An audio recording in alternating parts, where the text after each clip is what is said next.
Hi everyone, welcome. My name is Andreas Waatz, and in this tutorial we're gonna learn about this.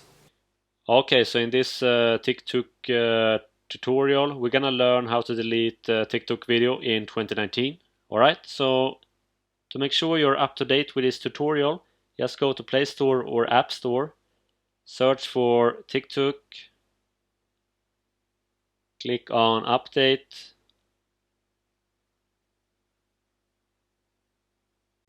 Okay, after that just click on Open.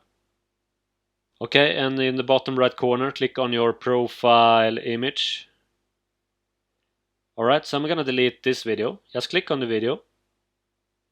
So to delete your TikTok video in 2019, just click on these three dots under the comment section and go down to the second layer and go all the way to the right, and you see this one, delete. So just click on the delete button to delete your TikTok video. Do you want to delete this? Yes or no?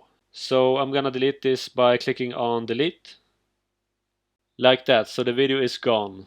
Okay everyone, so this is how to delete a TikTok video in 2019. I hope this helped. Okay everyone, so this is the end of this tutorial. I hope this helped. If you want, you can leave a comment below. You can subscribe to my channel right here. And also check out my latest video right here. So I hope you have an awesome day. Take care and bye.